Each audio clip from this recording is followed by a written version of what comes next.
So going through some of my old videos, the videos I've posted in the last couple of weeks, I realized that I'm talking in rather a dry sort of voice, very boring, like, I don't really care. Guess what?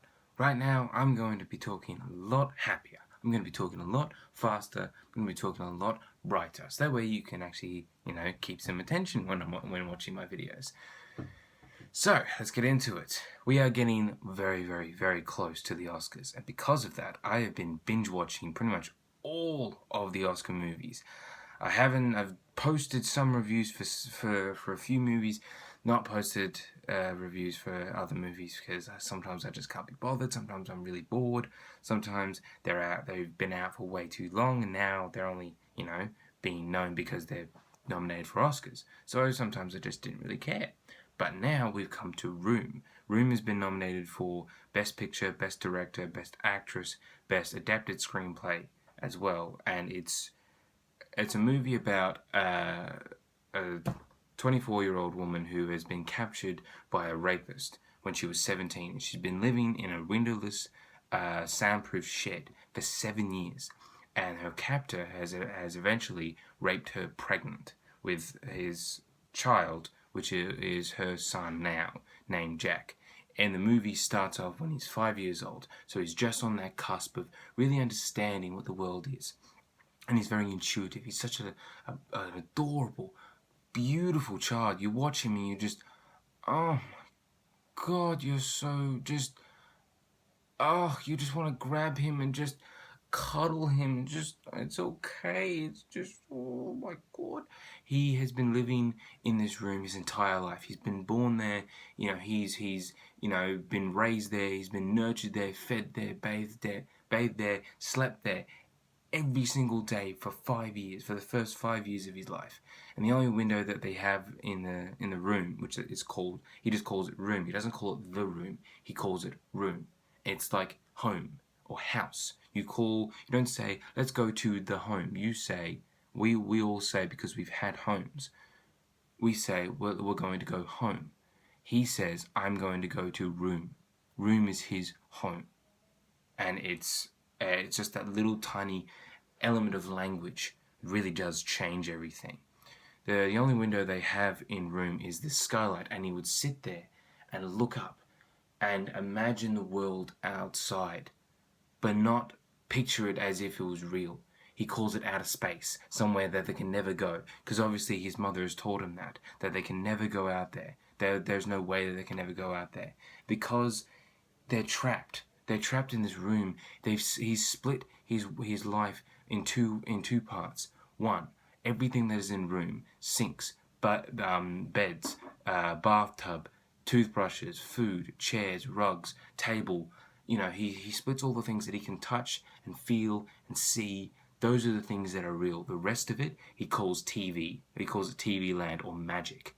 And it's just that little thing that really twists and turns it and makes you feel like, oh God, how can they have done this? How could this? That's the thing. This movie portrays a story that happens in real life.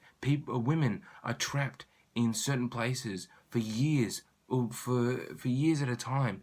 They have children in those places. The lucky ones, only spend weeks or months in there, but some of them spend just years in those places. And what that could do to someone's psyche is unimaginable. But this movie goes into that. It goes straight into that sort of idea of what if this happened, and goes into the psychology of it. And that's the thing. It doesn't pull any punches towards the psychology. It's very enduring, very endearing, very brutal, almost harrowing, ghastly. It's just, you sit there and you feel really uncomfortable. But that's the thing. The selling point of the movie, the plot of her being, of the character Ma, whose real name is Joy, as you find out, she's actually, that part of the story is only half of the movie. Half the movie is them in room. The rest of it is when they escape. Spoilers. It is spoilers, of course, but it's, you see from the trailer that you see them escaping, and that's the thing. It doesn't bog the movie down. You don't. see them escape, and then think, oh, now they've escaped, and now they're going to be happy, happy, happy. Oh, God, no. Oh, no. The rest of the movie is arguably better than the first half because it gets into the real psychology of these characters. In the first half, you're being introduced to all of this stuff. Like Jack is introduced to the world outside. You're introduced to the tiny elements of room that make up that part of the story. Then the rest of it is more relatable because you can understand the post-traumatic stress that is, carried along with this sort of thing. Joy's family that she left behind is either half of them are very aggressive, or not aggressive, but reject the idea of Jack existing. The other half are a bit too nice, a bit too sweet, and a bit too doting, and trying to control Ma's motherhood or her teachings towards her son, and she can't handle that. And that's the thing.